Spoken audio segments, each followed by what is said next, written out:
People have asked me how this thing's going to end, Russia and Ukraine. Yeah. It's going to end one of two ways. Either Russia fails as a nation because they just physically can't keep up with the war. Number two, there is some sort of peace plan put into place. Russia doesn't get Crimea back. They don't get the Donbass back. There's peacekeepers in Donbass, maybe for non-aligned nations, whatever. That's the other way, some sort of negotiated settlement. Ukraine doesn't get everything they want, and Russia doesn't get everything they want. I actually believe that second option.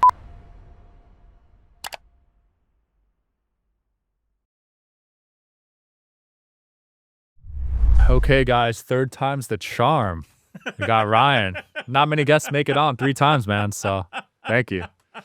Pour up a glass. Outstanding. So I absolutely love rye whiskey.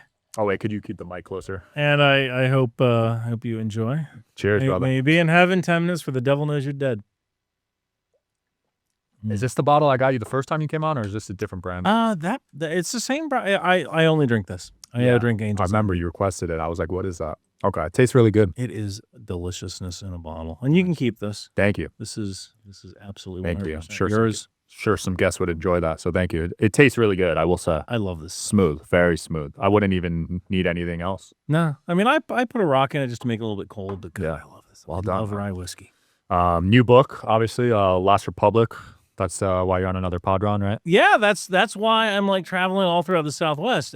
Last Republic was a book I wrote that imagines Brigham Young, the Mormon pioneer and prophet. He envisioned creating an entire country instead of just the territory of Utah. Initially, they were thinking about doing that because the Mormons got kicked out of every place they ever went. They just wanted to be left alone. And so this book kind of imagines an alternate history where he actually did that and what happens 170 years later when they clash with America. Well, that book's been out for about 6 months. I started writing a sequel, and I have to research various areas. So I flew into Arizona. I researched Winslow, Arizona, which is going to be the site of the big battle in my next book. And then I'm going to Las Vegas because I'm here with my brother. Yeah. And then I'm heading up to Salt Lake City to do a bunch of research, look into some archives, and look at the Pioneer Museum, where you can see. I've been to the Pioneer Museum before. That was 10 years ago, but it has all the artifacts from the Mormon Exodus, the hand carts that they had. You know, some of these guys they marched without shoes, either because they wore out their shoes or they wanted to save their shoes for a new life in Utah. Wow. You know, they marched through the snow barefoot. Jeez. Like it was. If you read about the Mormon Exodus, it's actually pretty fascinating. And people ask me, "Are you a Mormon?" I'm like, no, but I'm just their number one fan. I asked you about it. Yeah, I've often said we would have a harder time protecting America without the LDS Church based in America. Whoa! And you want to know why now, don't you? That's a hot take. I want to know why. Because so many LDS go away from mission. So Latter-day Saints, they go away for a 2-year mission. Right. And they go to a host country and they learn the language of that host country. They live in that host country. And when they come back, they have this language skill. Now, they don't send them to Arab countries, predominantly Muslim countries. They don't do that. They do send them to Hong Kong, so they learn Chinese and Russia. So if you need someone who speaks Bantu, odds are there's an LDS missionary who went to South Africa and learned the language, and he returned back home. Wow. And joined the Army. And so there is a unit in Utah. I believe it's a Utah National Guard unit. I believe it's an intelligence brigade. I can't remember the darn nomenclature of the brigade. But we would have a harder time defending America if it wasn't for the Mormon Church. Interesting take. Absolutely. Very interesting take. Their language, their interrogator translators are so crucial to us understanding what is going on in other countries. That is cool. Well, first of all, I love that you actually go boots on the ground and are willing to fly places to do research. That's really cool to me. Yeah, absolutely. I mean, that's kind of the neat part about writing. In a way, it's like people trust me. They give me $11 and they say, Ryan, tell me a story, but I want it to be cool. And in order for it to be cool, like I need to get the details right. One good example is in my novel, Winslow, Arizona is technically part of Deseret territory. That is enemy territory, occupied Deseret. Now, remember that Eagles song, Take It Easy? Yeah. There's the line, standing on a corner in Winslow, Arizona. Mm. Well, so in this world, when I write this book, I have to think, all right, did the Eagles still have that line in that song? Maybe they did, because in this timeline, the United States goes to war with Deseret in 1931 over the construction of the Boulder Dam. Mm. They do a horrible job. It's the Depression. They're fighting on territory they don't know. The tank really hasn't been invented yet. It's not really in service in the U.S. Army. Guys get lost in the desert. Mm. Deseret hands their ass to the Americans, and they take most of northern Arizona, and that becomes Helliman province in my book. And so there's a question of, when the Eagles create the song, Take It Easy, do they say Arizona, standing on the corner of Winslow, Arizona? Wow, you go in detail. And I decide, yes, they do, because their grandparents probably fought in 1931, and there's a lot of Americans who don't view Helliman province as valid. They view it as American territory that Deseret took. Yeah, interesting. So that's a thing to say during this battle. Someone Yeah. recalls that song. So you take the history part serious, but then you also incorporate like Absolutely. fantasy. Absolutely. I mean, in my novel, Mitt Romney was president of Deseret. Trump was actually a Democrat. Wow. And he won 2 terms after Obama. He was a Democrat. And one huge problem that America had with Deseret was Lost Boys, which means that there were in Deseret, polygamy is still a thing. Yeah. You know, but it's rare. Like maybe 10% of all couples are polygamous. It's just not practical in modern society. Only the very wealthy and the very rural have multiple wives. But there is a problem with Lost Boys. These are boys who can't get married. And so what do these boys do? Well, they cross the border into America to work illegally. And Deseret's not sending their best. They're sending the losers who couldn't get married. And so Trump says, we're going to build a wall, and Deseret's going to pay for it. Sounds similar, right? Well, that's the neat part about writing an alternate history, because you put in these little Easter eggs, and people can go, hey, I remember. Yeah.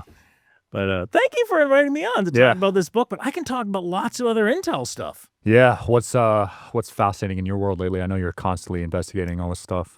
China just had a massive Victory Day parade. It was a parade that they used to celebrate their victory over Japan in 1945. And we saw a lot of new Chinese equipment, some which might be vismods or visually modified equipment, meaning it isn't actually real, but they're making it look like it's real. They marched really well. I know a lot of people look at our military and they look at the parade that President Trump did for the Army's birthday, and their marching wasn't great. The old guard, their marching was spot on, because that's what they do. Yeah. Right. Old guard, they march all the time. Their marching was great. The regular Army, some are good, some are okay, but we spend all our time training. And so when you look at China and these guys are marching in perfect step, you know, like, well, that's because they spent 3 months rehearsing that. So what are they not doing during those other 3 months? Training. Doing so it's a lot of optics, you're saying? It is a lot of optics. Another thing I noticed was that a lot of the vehicles looked visually modified in the sense that they didn't have anchor points. Yeah. Which might go like, blah, blah, blah. So on many military vehicles, you want to have these cleats so you can tie down equipment, tie down pioneer gear like picks, axes, shovels, extra equipment. You would tie it off to a certain place. So looking at some of their equipment, they didn't have those tie downs. So to me, that's an indicator of this isn't actually a ready piece of equipment. This is something that they put into service just for this parade to drag a missile. So they want everyone to think they appear with advanced technology, you're saying? And I think they certainly do. One interesting thing was their new rifle was the QBZ-191, which kind of looks like an HK 416. Now, granted, there's only so many ways to make a rifle, right? But they used to have this bullpup rifle. It's called the QBZ-95. That was the rifle that was made famous when they took over Taiwan. We all looked, and these guys had these bullpup rifles with a magazine and back. And we all went, oh, my God, China has this new rifle.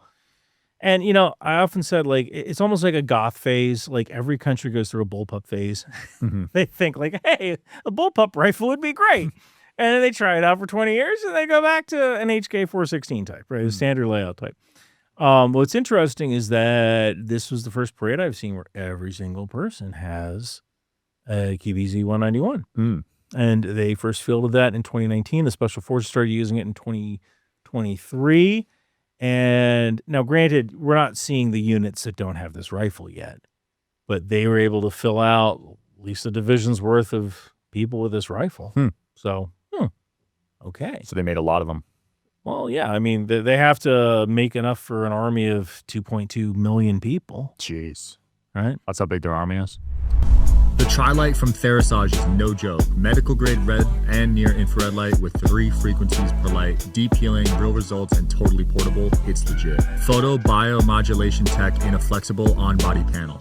This is the Tri-Light from Therasage and it's next level red light therapy. It's got 118 high-powered polychromatic lights, each delivering 3 healing frequencies, red and near infrared from 580 to 980 nanometers. It's sleek, portable, and honestly, I don't go anywhere without it. Yeah, I mean, I'm including other military forces as well. Their rocket forces, their cyber forces. It was roughly 2.2. I'm doing this off the top of my head, but yeah, that's correct. Do you see China as a big threat to America?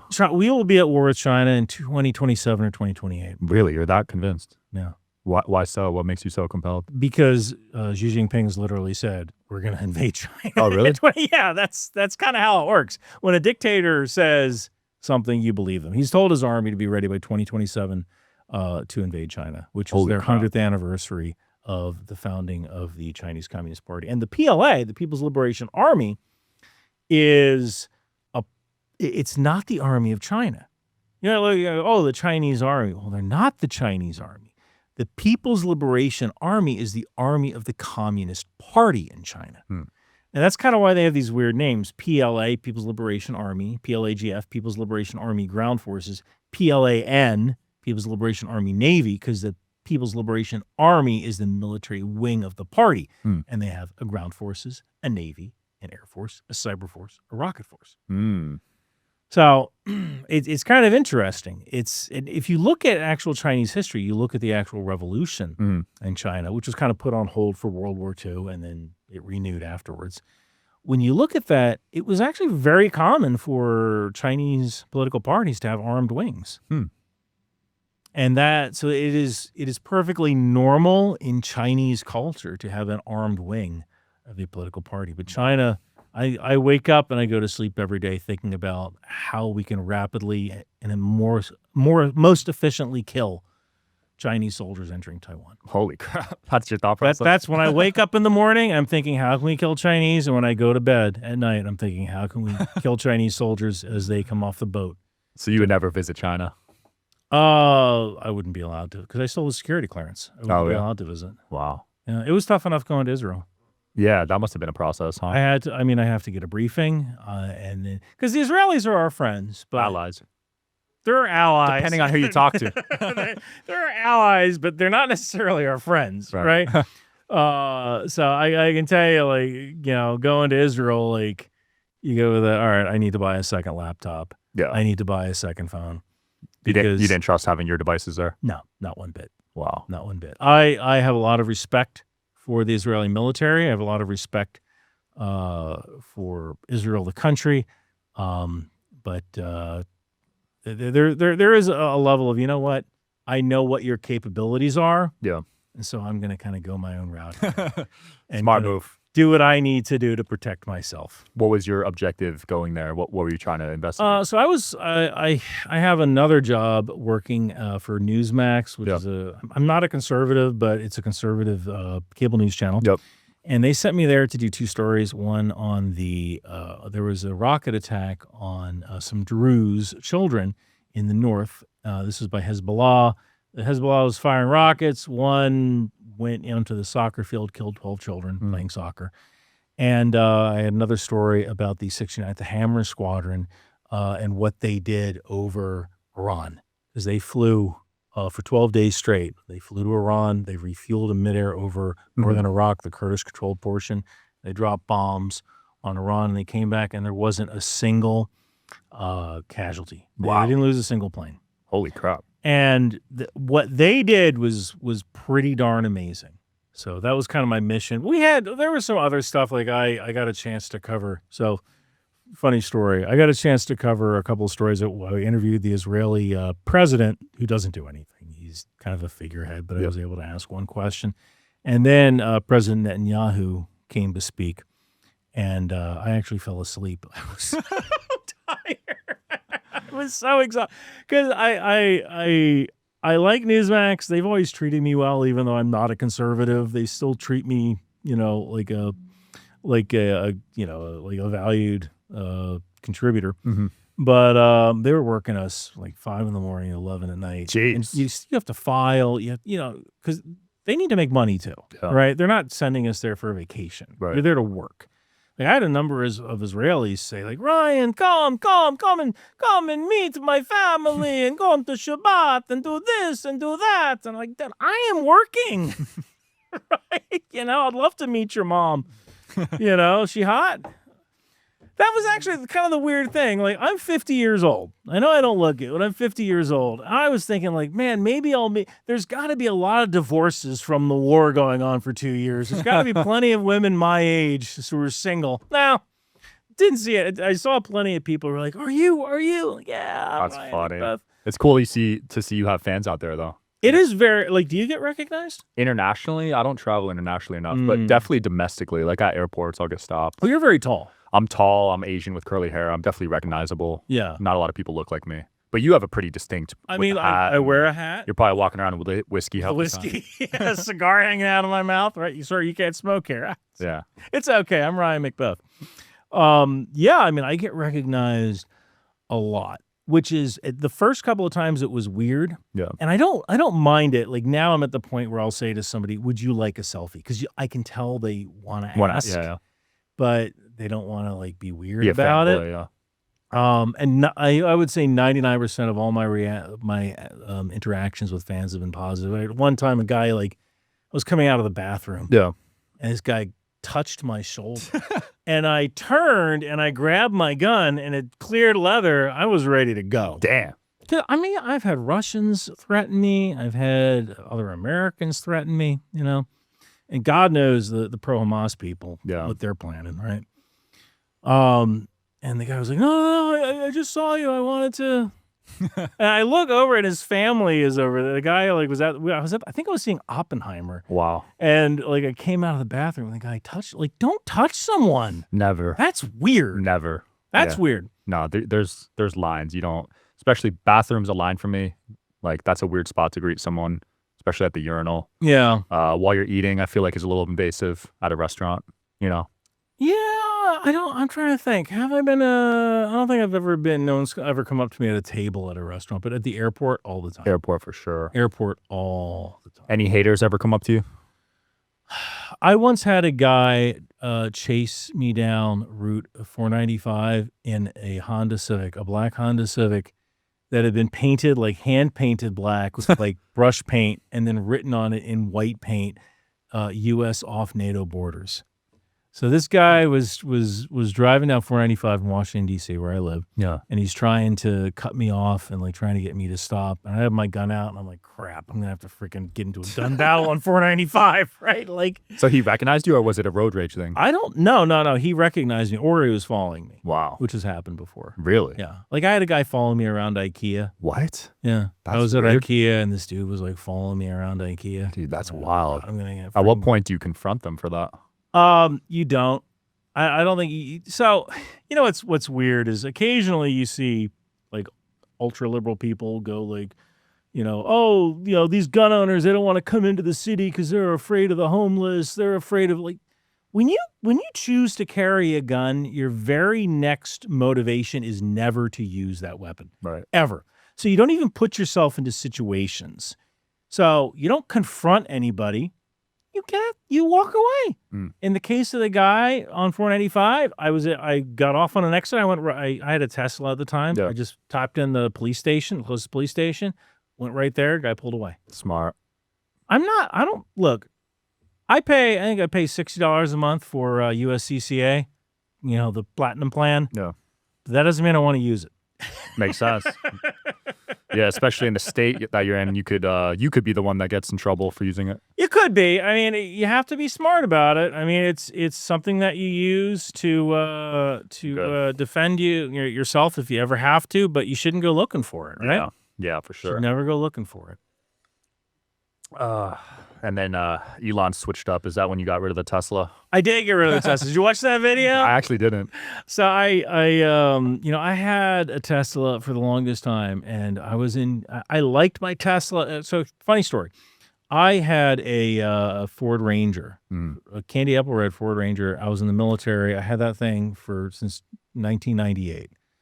When I when I started working at Accenture doing Intel stuff, doing the Intel software, I was a manager, and I'm like, crap, I should probably get I'm like taking people out to lunch, taking clients out, and new employees in a 1998 candy apple red, Ford Ranger extended cab with a tape deck, right? Like when I was a sergeant in the Army, it was great, right? Because you couldn't get a fat chick in there. You had to, you can only date skinny girls, right?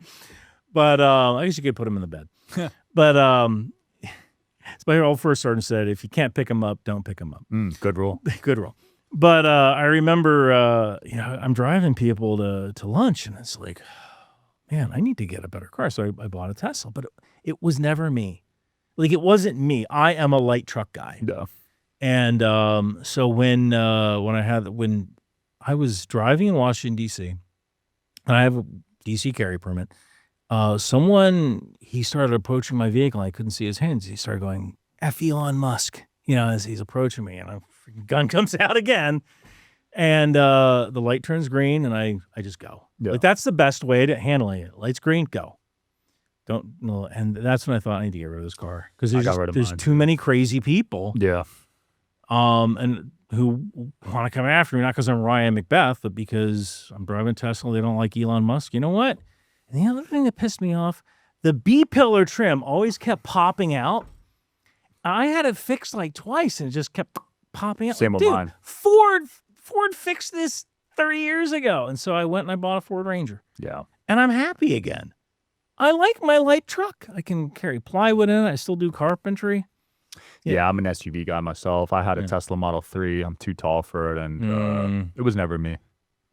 And out here in Vegas, man, the battery would die in like 2 trips. Really? And then I'd have to charge it. Yeah, because it's hot out. The battery dies quicker. I didn't know that. I would figure here it'd be great. You probably have solar on your house and all that. I do have charge solar on the house, but yeah. This is like one of the few places solar makes absolute sense. Yeah, I think we made it back already.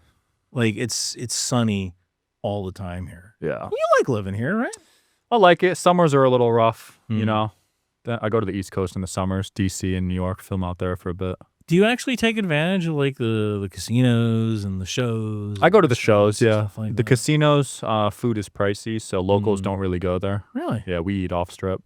So do you know Jake Bro, the Ukraine guy? No, is he out here? Yeah, he's here. I'm going to see him probably tonight. We're going to dinner. He's a Ukraine guy, like he's pro-Ukraine? Pro-Ukraine. He has a whole show he does about Ukraine. Here's what's going on in Ukraine. He raised millions of dollars for Ukraine. I'm actually trying to raise $100,000 for my 50th birthday. Nice. For what? For non-lethal stuff. Because I have a security clearance still, so I can't like send lethal aid over. I can't send money because like you send money to an organization that's using lethal aid, and it's like Azov, and they're on a list, like you're screwed. Wow. So my thing is non-lethal aid. We're talking about first aid kits, trucks, gasoline. Got it. Just stuff people need. Respect. We'll link your donation link in the video. That's really kind of you. I used to see the Ukraine stuff all over my social media. Now I feel like it's all Israel. On my feed, at least. I don't know about yours. I mean, it's a horrible thing to say, but the lines in Ukraine are mostly static. But so there's really not much to report on other than, hey, Ukraine is using this new kind of weapon. I mean, I can talk about some of the drones that are coming out of Ukraine, some of the advances in AI, automated targeting. But I think one of the issues with Israel is that it'll get clicks. A lot and of what clicks. makes money, right? Because we're at the point now where people are, no one's in the middle. Yeah. You either think Israel's a genocidal monster or you think that Israel's just trying to defend itself. Right. There's really no one in the middle now. That's true. Everyone's chosen their side. Everyone's chosen their side. Yeah. And for the most part, it seems like a lot of people have gone over to the terrorist side. They've gone to the Palestine side, right? On Twitter, at least, that's what I see. I mean, it's what's kind of interesting about the whole thing is that when I went to Israel, I used to have this idea, and General Petraeus had the same idea, which was we need to create a Sons of Palestine. Which in Iraq, we created the Sons of Iraq, which were moderate Iraqis who were Sunni Muslim. And we paid them $250 a month, and we gave them a rifle and 2 weeks of training and said, okay, go defend your country. Go man this checkpoint.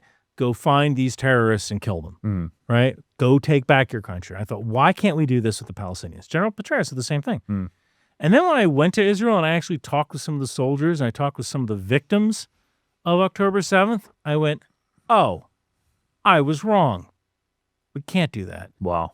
Because if we armed moderate Palestinians as soon as they were done killing Hezbollah, or as soon as they were done killing Hamas, they would turn right and march right into Israel. You think so? Absolutely. Wow. Without a doubt. Because Hamas is painted as the villain.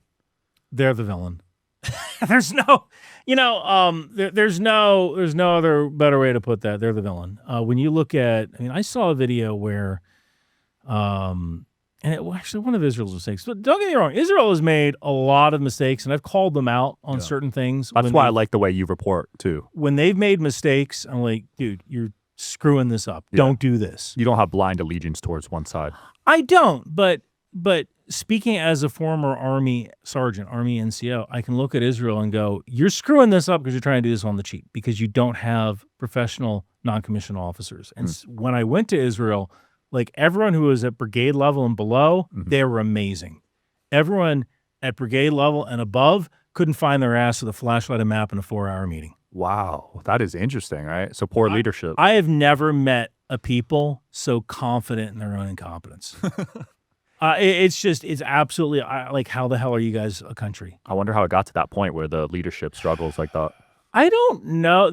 I guess what I can think of is that for the most part, a lot of people who join, so Israel is conscripted, right? Yeah. Everyone joins. And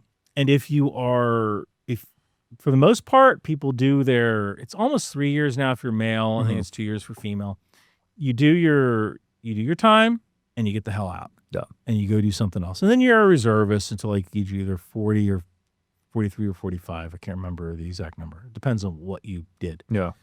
So for the most part, people do their 2 years and they get the hell out. And then the next thing they do is they backpack all around like Asia and India and they come back and they start college. Yeah. Right. And they start a business. Or they come to New York and open up a stereo shop. Right. Like they do like one of those, they do that in order, essentially.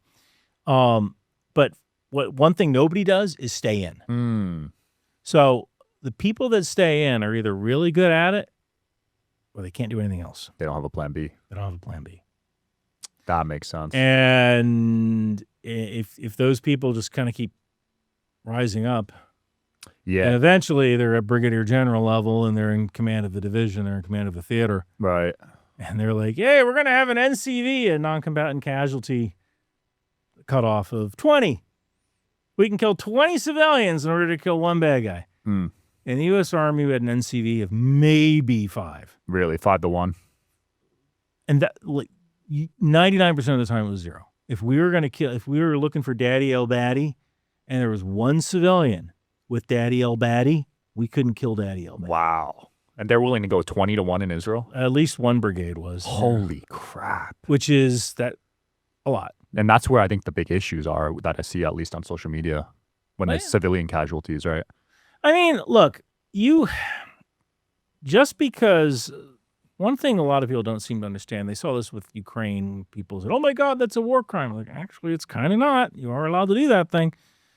Because war is so foreign to so many people, or they only know what they saw in Call of Duty, they don't understand what is a war crime and what is not a war crime. Like one good example is perfidy, where you can't wear the enemy's uniform or you can't feign surrender in order to gain an advantage. Now, you can use deception. You can't do that. You can't do that. Oh, you wow. can use deception, but you can't. Like a spy. Yeah, or like you can shout for someone like, yeah, over here, come over here. We're friendly troops over here. And then when the guy gets there, you're not friendly and you kill him. You can do that, but you can't wear the enemy's uniform while you're doing it. I never knew that. That's actually It's really called good. perfidy. Yeah, it's good to know. Or if you're surrendering, you can't fake surrender and then whip out your guns and can't do that either. It's perfect.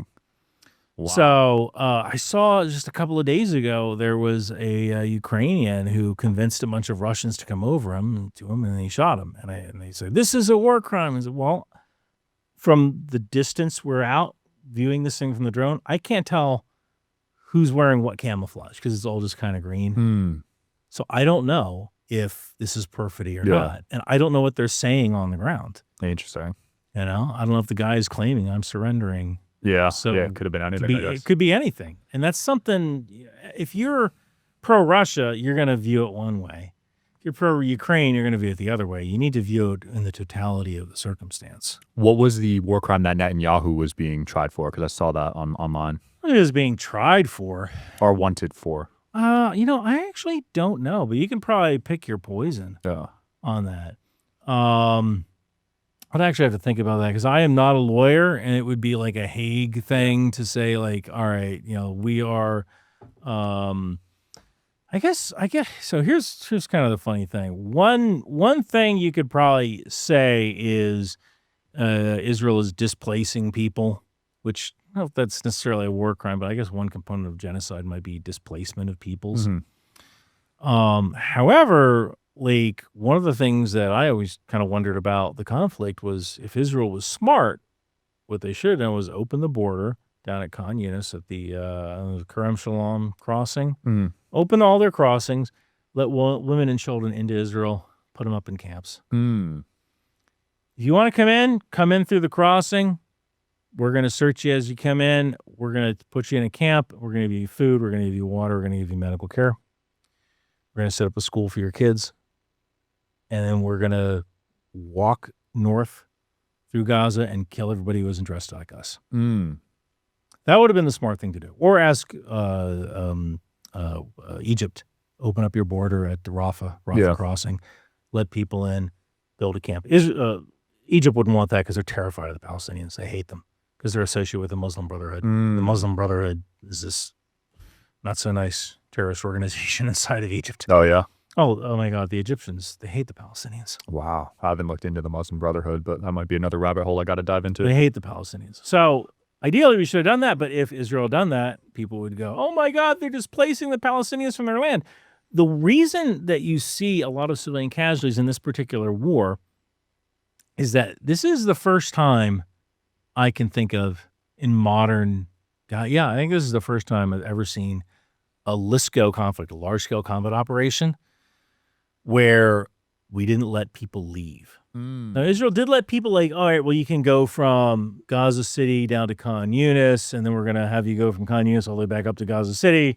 They did that thing, but we didn't let them leave the area. They're still in an area with tunnels, and tunnels are everywhere. There's more tunnels underneath Gaza than there are a subway track in New York City. Holy crap. Between 350 and 450 miles. And the number keeps changing every day as they find more stuff. And are people escaping through those, or what are they being used for? No, it's just that one of the reasons you see all these destroyed houses is two reasons. The first is IEDs, improvised explosive devices. So the bad guys, up to 70% of the houses in Gaza have IEDs inside. Holy crap.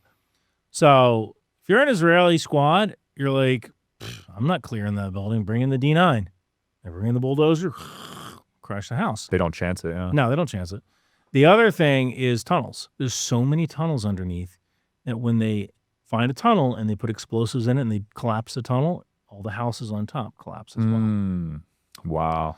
So one of the issues that Israel has had is that there's essentially two types of warfare. LSCO, large-scale combat operations, state-on-state actions, like World War II. That's a LSCO thing.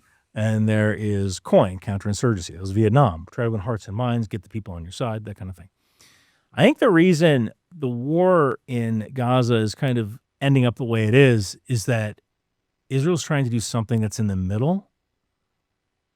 And so what they're ending up with is losses, unacceptable losses on the civilian side, and this general sense of like, we don't know what we're doing, and you don't know what you're doing because there is no doctrine for it. There's no doctrine for this middle of the road thing.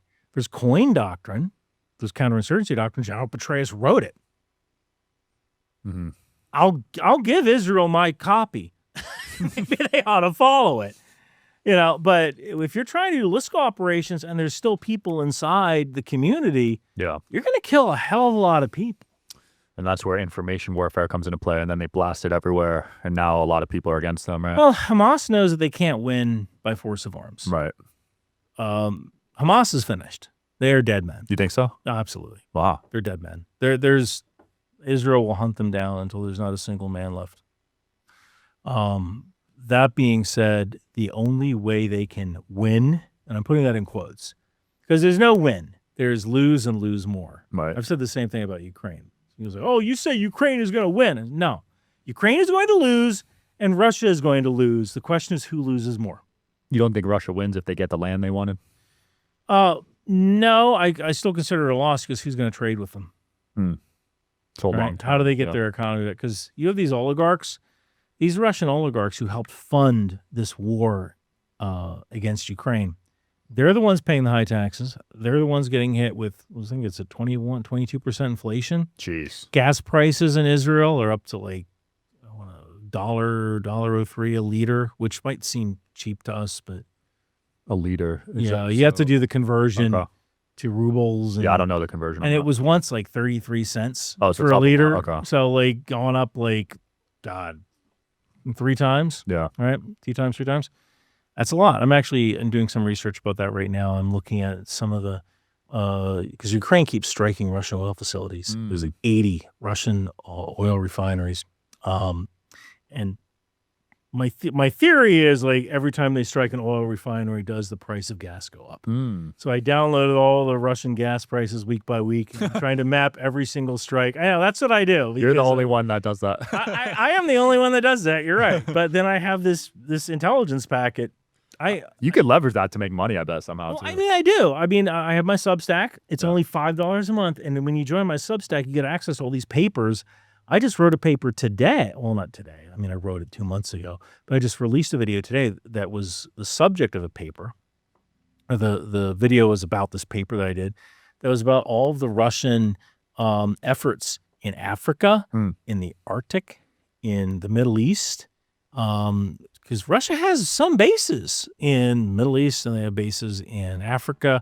They're expanding into the Arctic as global warming heats up and more areas melt, and you have the Russian permafrost. Like that part of Siberia becomes easier to mine.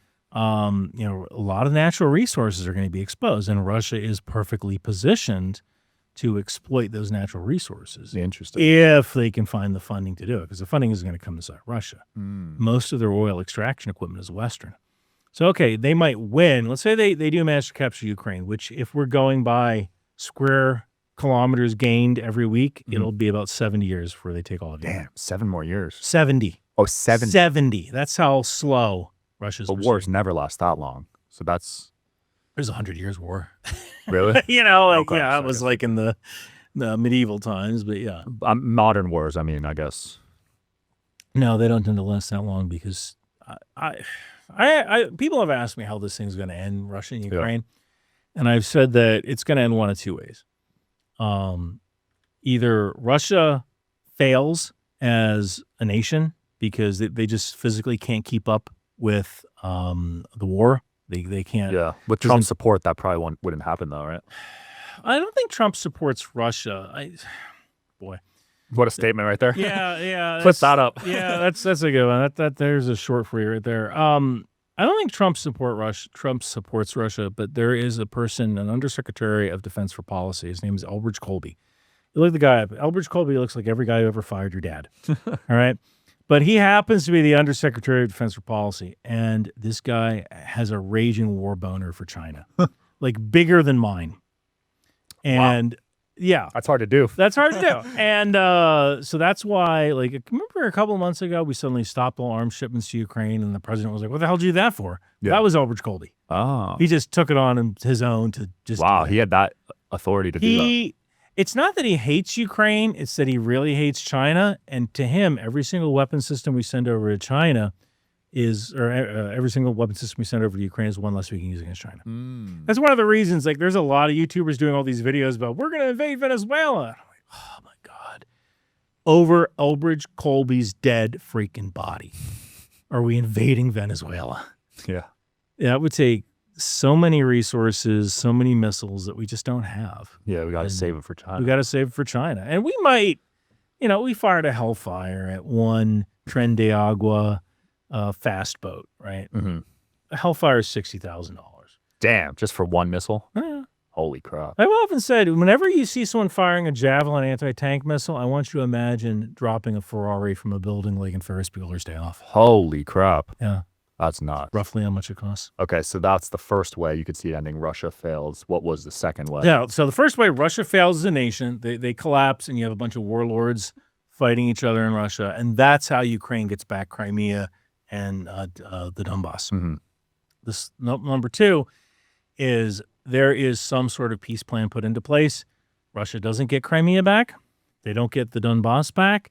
There's peacekeepers in Donbass, maybe for non-aligned nations like Myanmar, right? They can send troops. Or Brazil, they might send troops to be on the border. And then you have like almost like the multinational force and observers in Israel and Egypt, where you have an A zone, a B zone, and a C zone, and you're allowed 1,000 troops in the A zone and 10,000 troops in the B zone. The C zone is whatever. That's the other way I see it anyway. Some sort of negotiated settlement. Ukraine doesn't get everything they want, and Russia doesn't get everything they want. I actually believe that second option is most likely.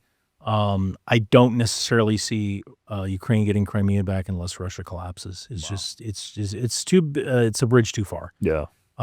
There is one narrow land strip going into Crimea. It would have to be an amphibious operation. Amphibious operations are hard.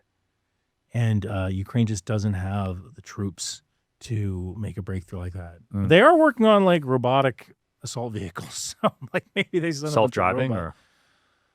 Yeah. So commanded by a person now.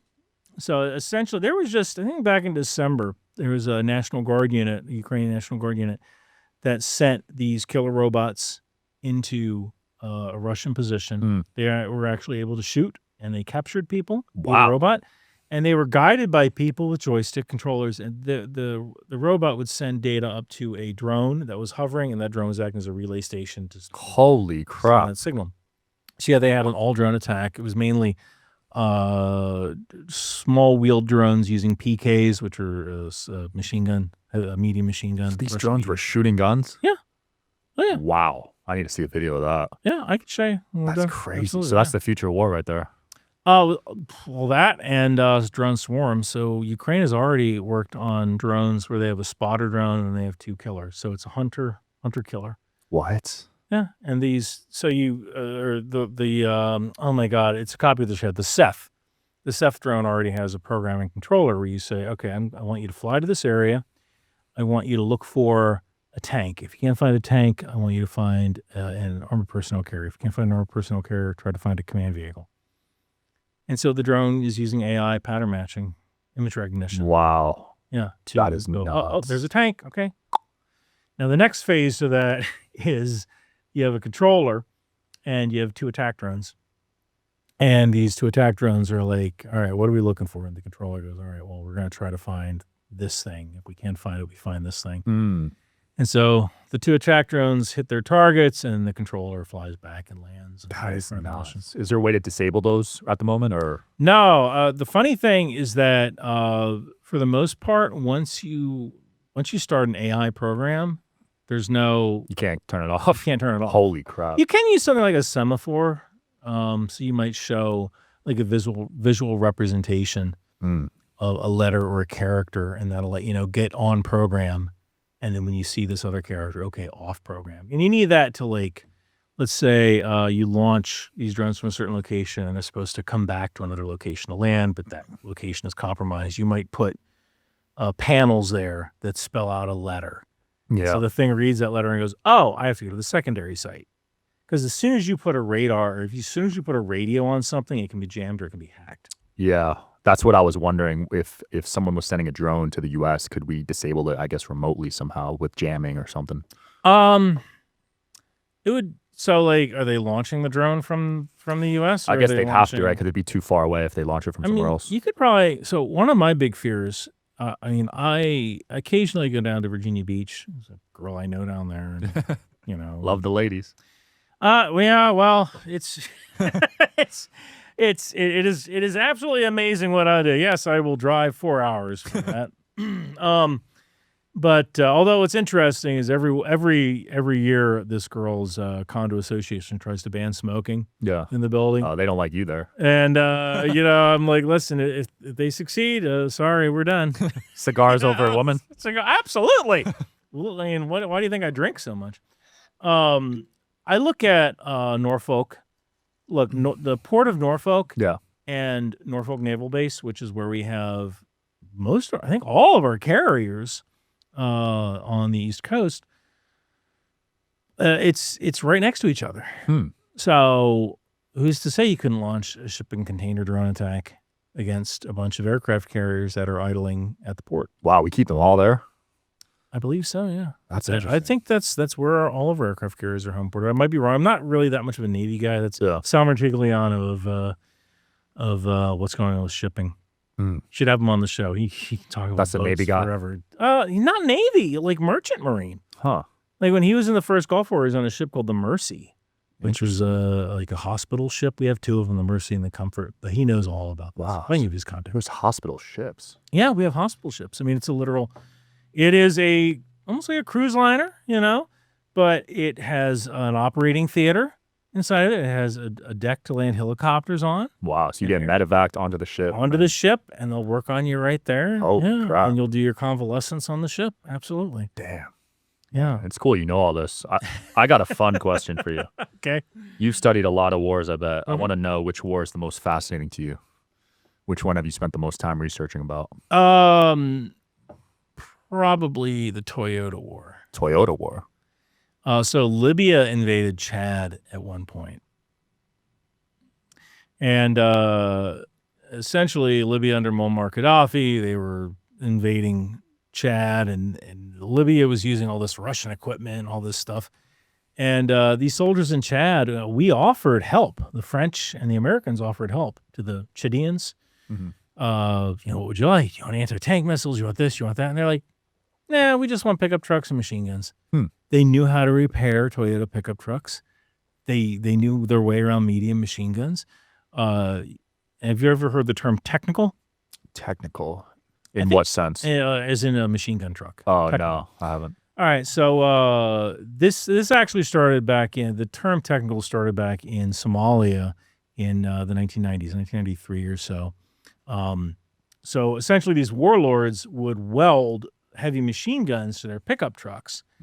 And back then, aid agencies who were bringing food aid into Somalia, they had to pay these warlords to escort them as security to where they're giving out their food.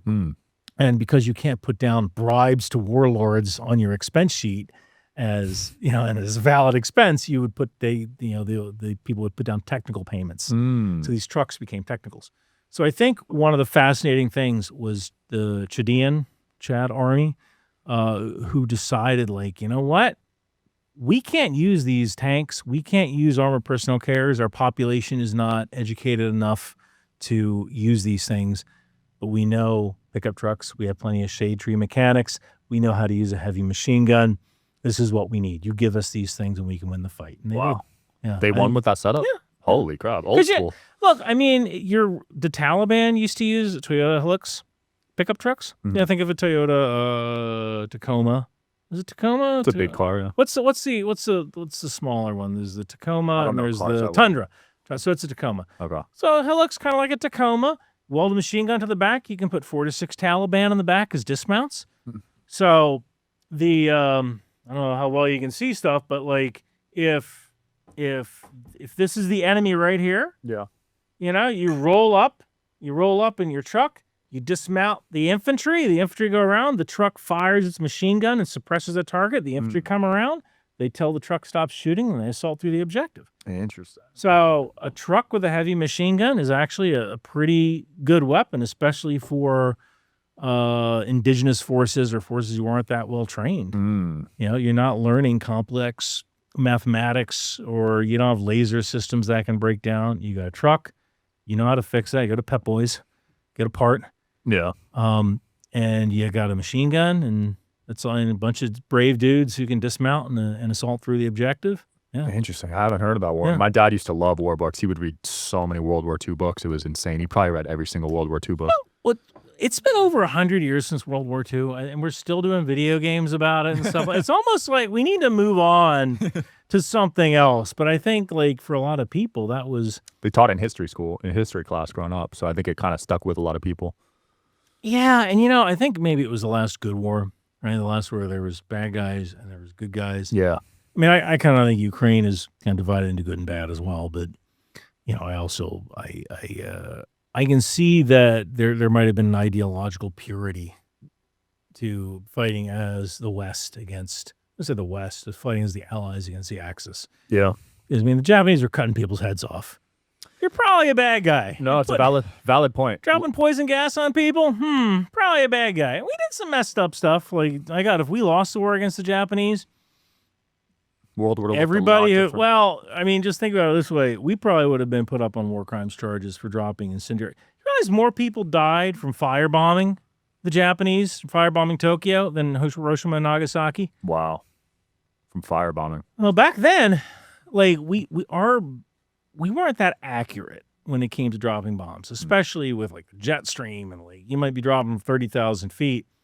And you might have a bomb site that kind of can calculate where those bombs might fall under ideal conditions, but there's wind and stuff like that. Right. It wasn't until we got lasers that we got good at More accurate. more accurate. So in Japan, like in the case of Tokyo firebombing, we thought, like, well, we'll just drop a bunch of bombs on these rice paper houses, and the wind should blow it toward the factory.